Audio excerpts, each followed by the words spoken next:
No problem. All right, guys, thanks for coming in today. Coach will start us with an opening statement. Then we'll go to questions. You can just get the microphone from Chad. And as always, if you can introduce yourself the first time when we get rolling.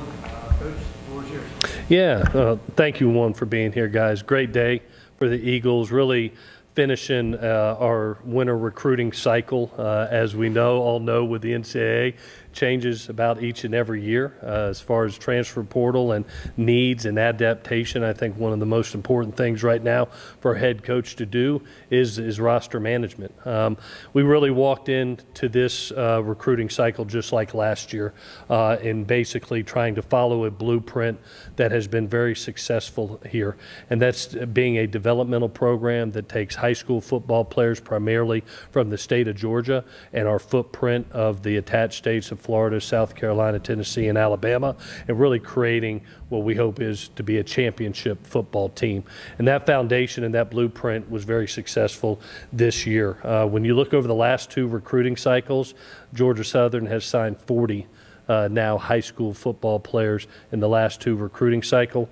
It also has signed 35 scholarship football players from the state of Georgia, and you can do your homework, but I believe that will be the most in the FBS of any school in the FBS, not counting the service academies. And now really proud to say we have 85 young men actively on our roster from the state of Georgia. So being able to follow that blueprint of really gluing into the talent that's in Georgia and being able to acquire some transfer portal kids that can provide immediate talent to some needed areas is really what we've done in the last two cycles, and we think that we've created a tremendous football team because of it.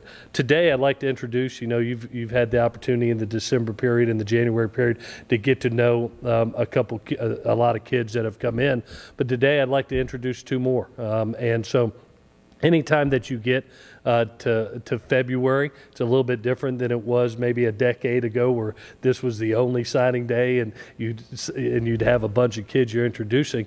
Now it's those fierce battles as you get down to when you have 2 or 3 spots left and you're sitting here.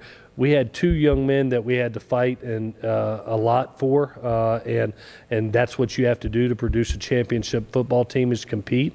And I'd like to introduce Keon Wallace from Effingham County right here in the great state of Georgia, a 6'3", 210-pound athlete that's going to be a tremendous receiver for us, 2-sport player that has multiple Power 5 offers and came this last weekend. Thank God had a great visit. Now he's a Georgia Southern Eagle.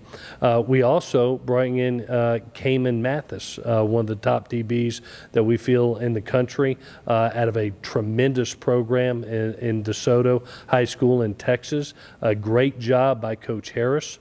As well as Coach Witt, to be able to garner that talent. Came in this past weekend. Again, a kid that had multiple Power 5 offers, and we tried to go acquire the best of the best to finish this class out, and a tremendous job by our staff getting that done. Excited about this group, really are. The other things that are going to come up after I get done and answering questions, you're also going to get to meet our 3 new coaches and be able to introduce TJ Woods, Taylor Reed, and BJ Johnson. Obviously TJ having stints in Wisconsin and Oregon State has that Power 5 experience. You look at the job that he did at Wisconsin, basically helping their running game be one of the top running games in the country, establishing the second largest rushing the ball for a season ever in college football history, and then competing against them at Oregon State. It was just tired of going against them. Taylor Reed coming from Illinois. Obviously up there helping Chase Brown becoming one of the top 4 rushers in the country. Probably would have been top the top rusher in the country. If he doesn't get hurt at the end of the year, for them to bring that knowledge is going to really help us. And then B.J. Johnson, who I'm really excited about. Former Eagle, 98 catches here, goes on to be a part of the San Francisco 49ers organization, has stints in Colorado and Texas Tech, and brings that Power 5 experience here after doing such a great job at Gardner-Webb, helping them win a Big South championship. Lastly, before I answer questions, I did want to give you our spring practice dates. We will start Tuesday, March 21st with our opening spring practice, and practice every Tuesday, Thursday, and Saturday, with the spring game being on April 22nd. We welcome all our Eagle Nation family members to any and all practices. So with that, I'll answer any questions that you have. Coach, the old days, there was just one signing day, and then you knew who you had. Yeah. As you go into spring football, now you've got the early one. You mentioned you've got the transfer portal time for their announcements, and now you've got this. And it's not done yet. Yeah. The team will still look a lot different by the time you get to the summer because you've got so many people that will be transferring, unfortunately, out of here and then maybe into here. It's almost a year-long process now. That's got to be a little frustrating as a coach because that ties you up in different ways as opposed to just being able to say, here's what we've got, and let's prepare for the season.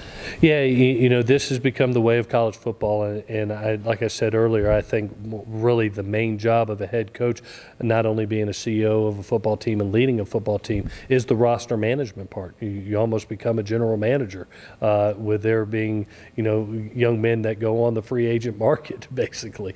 And so you really look at this as 4 phases.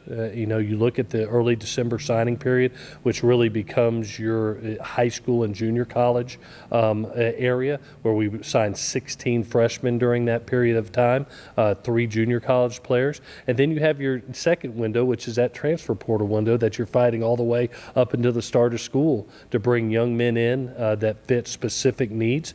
And then you got your February signing period, which is probably those high-level recruits that decided not to sign in December to continue their recruitment process. And you look at Keon, you look at Cayman, 2 recruits that had multiple Power 5 offers that we had to battle all the way up until about 10:30 this morning to get finalized. And then you know, you get your 4th wave, which is really after spring football, and that next portal window opens up, and young men have decisions, and you have to adapt again. So it's part of college football, and you can either fuss about it or you can adapt as a coach.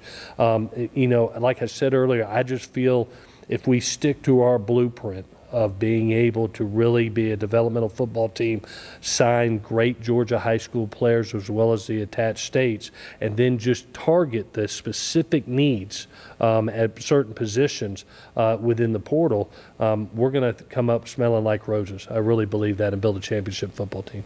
It seems when coaches get criticized a lot of times, it's for letting good players from their state go out of state, and then you see them come up to bite you. Is that kind of some of the rationale behind hitting Georgia so hard?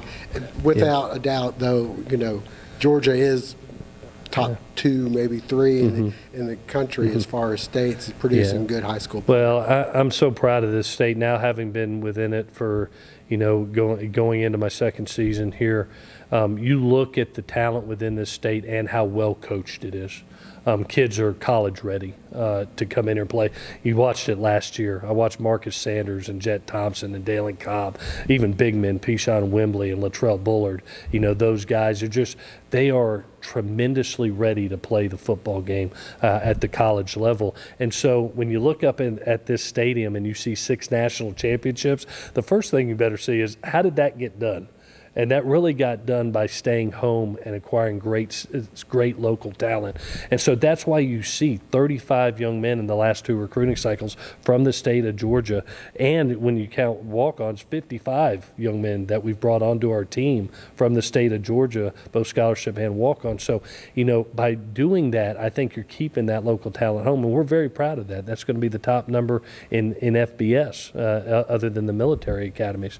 And so we're excited about that. We truly believe it's going to lead to championship football. I know how much it progressed us a year ago to be able to do some of the things that we accomplished last year. I can't wait to see where it takes us for this upcoming season.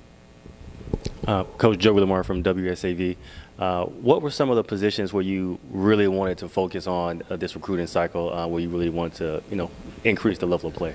Yeah, I've always felt big men win championships. You better start there, especially when you're talking about the Sun Belt that has so many competitive football teams, and you're going up against, you look at the teams that not only we played last year when you got to go play a Big Ten opponent in Nebraska, next year is going to be Wisconsin. You look down the road, Ole Miss, Clemson, BYU.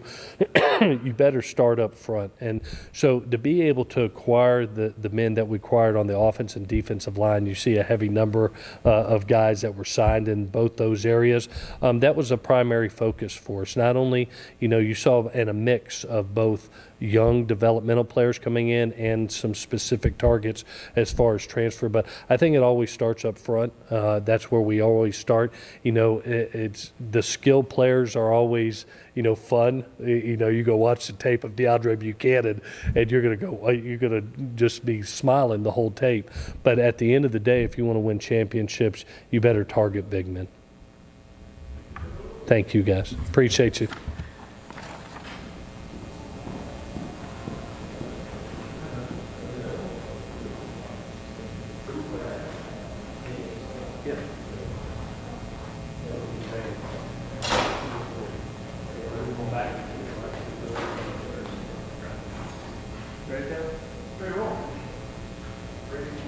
All right, guys, we're going to start with our 3 new assistant coaches. I'll start with our running back coach, Taylor Reed, coming to us from Illinois. Unless you want to make an opening statement, you can start with questions. I'm good to go. I'm going to start with questions. Since you've done many of you guys just first time introduce your name and affiliate, and we'll get rolling here. Coach Josh Aubrey with the Statesboro Herald. Nice to meet you. Nice to meet you. As far as Georgia Southern goes, were they on your radar? How much did you know about the program? How much did you know about Coach Helton? I spent some time with Coach Helton when he left USC. He got to come be a part of our staff for a week and set in. It was actually, I think, the week that we played Penn State 2 years ago. And that was a big win for us, and I got to know him. He developed a relationship with our head coach, Coach B, back at Illinois, and really just kept in contact with him throughout that process. And so that's really the extent with Coach Helton. Outside of that, I knew a couple of the guys on staff from my Auburn days.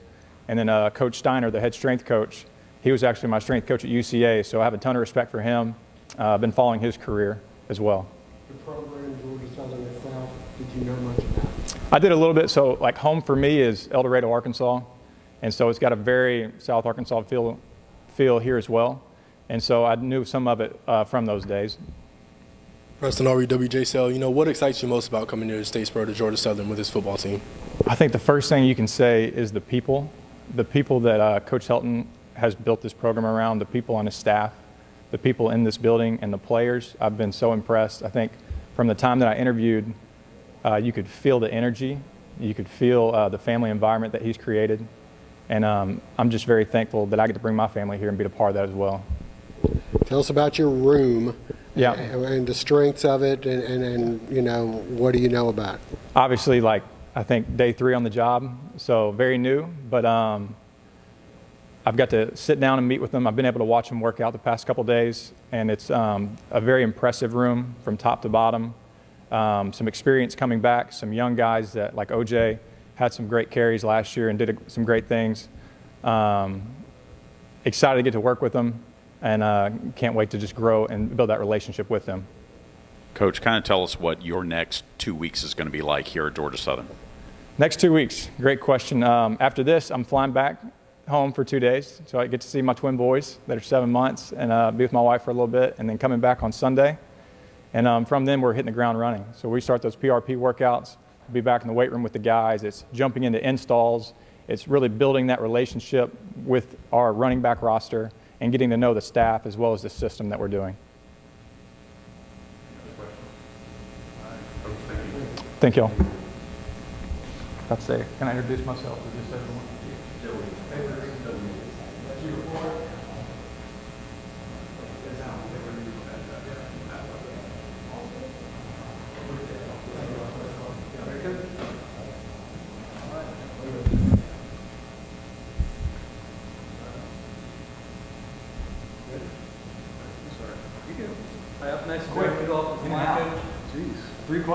All right. Again, guys, if you could just introduce yourself with the first question for Coach Woods. Go ahead and take questions. How's everybody doing? Great. Good. Coach Josh Aubrey with Statesboro Herald in Statesboro. Coach last year really elevated the offensive line. They had struggled mightily the year before. Where do you see the offensive line right now, and where do you see some areas that you'd like to try to get them more proficient? Well, I mean, I think it's a process up front. My goal, and I've spoke with the offensive line about this already, but my goal is to not tear down anything that's already been built. The foundation is strong. Coach Owens did a heck of a job here. Got a lot of respect for him, and the plan now is to take it to the next step and continue to improve. There's a lot of things that they did really well, and I think there's things that there's room for improvement. So we'll get right to work and get going. Preston Aubrey, WJSL, asked Coach Taylor the same question. What excites you most about this football team here in Statesboro at Georgia Southern? Well, that's a good question, man. I think there's a lot of things that excite me. I would say the first thing that's exciting is the tradition in this football program, right? I've been doing this a long time now, and I've been at places that have it and places that don't, and I can guarantee it's a lot nicer to be at a place that has it. You can tell that it matters here to the community, to the fans, and I think that there's a trickle-down effect when that happens, and it's fun to be a part of, right? So that's a huge positive. I think the coaching staff here, obviously Coach Helton, with his resume, that speaks for itself. But Coach Ellis and the new coaches on staff, Coach Applin, and all the new guys too. I'm excited to get to know them and to bond with them and be able to work together and for a common goal, right? And I think that's a big piece of this business. So we got good people, and I believe it's about people in this business. So to me, that's what I'm most excited about. Coach, you've got some sixth-year players in there. You got a seventh-year player in there. It seems like you've got a little bit of, leadership probably in that area. You've got some gaps that you have to fill from graduation. How do you feel about the offensive line room in general? I feel great. I mean, they're returning, some guys. They obviously have some holes to fill, but that's every year usually, right, in that position. But I definitely think there's a lot to build on. I think the leadership is very good. From what I've seen so far, I've been very impressed. We've been out on the road, and I told all the high school coaches when I was out there, I said I drove through, I got a couple shirts, and they said get out and start spreading the brand. So, but every time you kind of check in with the guys and make sure that they're doing what they're supposed to be doing and handling their business. I think that's at least early as a coach, that's a good kind of litmus test to see what type of leadership you have, right? And the good fronts that I've been on have been player-led, not coach-fed. And so I think we've got that here, and we're anxious to build on that. And excited to build on that. Coach Joey Lamar for WSAV. Coach Helton talked about one of his strongest needs was up front. So bringing in with this recruiting class, really focusing up front. How much impact did you have being a new coach? Going out on the recruiting trail, and how much were you involved in this year's recruiting cycle? I was not involved with the recruiting cycle. The timing of everything, I came in right at the end there, so everything was pretty solidified in that area. But very excited about the new guys. A couple of those guys I was recruiting at my last place too. I'm excited about what we got coming in. And listen, this is about competition, right? We need depth, number one, right? That's a big part of our position, but it's also about making sure that they're competing against each other and that they feel like, at any moment somebody else is here to take my job too, right? That makes us all better. Competition makes us better. It's why you recruit, and I think we've done a good job. I think we have some pieces that I'm excited about. Coach, pass blocking wise, we're one of the top teams in the country as far as not allowing sacks. Running wise, they struggled on short yardage. It seemed like more getting And a lot of that has to do with the offensive line. Is that an area you feel that you bring something to the table with helping them being able to block? Yeah, sure. Yeah. I mean, I think that, like I said, every year there's strengths and weaknesses, right? Teams take on certain personalities at times, and there's things that each team is going to be stronger at times throughout the season. Sometimes that changes, sometimes it doesn't. I would hope that, I can add a little bit there in that area. And I hope that, we can continue the success in the pass game for sure. Coach, give us a glimpse as to what your next 2 weeks look like here at Georgia Southern. Well, I'm going to go home and put my arms around my 2 little girls. That's going to be the first thing I do. And then we'll come back here. Coach has given us a couple days to get back home. And then, the next step for me is really getting to know the system more, right? A lot of this has been recruiting, and you get football in when you can. So I'm excited to really sit down and start peeling back the layers like an onion as far as what's really in the core of this offense. I'm excited to learn it. It's obviously a tremendous offense to be a part of. I think that the proof is in the pudding with some of that stuff. But then figuring out how we can click, how we can gel and build that chemistry as a coaching staff, because it has to happen in there before it goes out on that field to those kids. I'm from Southern California, right down the street. So.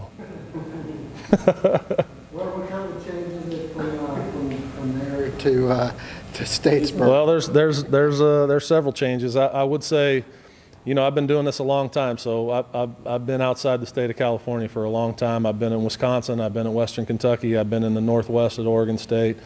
So I guess maybe the true East Coast is probably the only region I hadn't coached in. So I'm excited to get back in this region, though. I know football is important here. Football matters, and for me, it's something I'm excited to be surrounded with people that share that same passion for the game. Yeah. Oh, that's tough. That's tough. I got to go with In-N-Out, man. I got to go with my hometown. But I do like Five Guys. I'll tell you this: I haven't met a burger that I don't like. So I'll plead the fifth on most of that. Absolutely. Might be cold, but I'll get you one. Thanks, guys. Appreciate it.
All right, final one will be familiar face, the Eagle Nation, our new wide receiver coach, BJ Johnson. Again, guys, you can introduce yourself on the first time through. We'll go ahead and take questions. With the Statesboro Herald. Good to see you back, BJ. First off, just what's it like to be back here? How much of your goal was to try to get back to where you had so much success in your playing days? Man, it's definitely a blessing to be back here. This place has given so much to me. I would be lying if I didn't say it was a goal. It definitely was a goal, to get back here. But obviously it's a journey. So I'm just thankful that it worked itself out. Different game out here now than it was when you were here.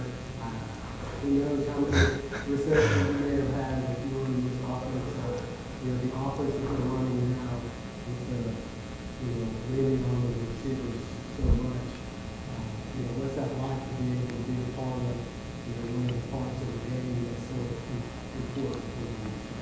It definitely feels good because, you know, as receivers, regardless if you're getting the ball thrown away or not, you still play a huge role in it, you know. Back from our days, you know, we was asked to do a job, go out there and block, obviously, and, you know, we took pride in that. So, you know, it feels good to come back home and be a part, you know, of an offense that still leans on you heavily. And obviously, you know, we're going to be catching the ball a lot more. But other than that, you know, it feels good to be a part of that. You guys just picked up a big receiver from Effingham County, Keon Wallace, out of high school. You know, just talk to me about big, you know, bringing in the incoming recruiting class, especially with this wide receiver group. We got Keon. Yeah, he's a bigger body. And then, you know, we got DeAndre from Atlanta, and then we got Katie from Augusta. So, and Katie's a bigger body too. DeAndre's, you know, he's more of a, you know, down the field, stretch the field guy with speed. Not as big, but definitely can fly. Electric when he gets the ball in his hands. But excited to see those guys go to work. Very, very great high school tape, and even better young man. Joey Lamar from WSAV. Obviously, you went here. How do you think but playing in Statesboro helps you out on the recruiting trail? It helped, you know.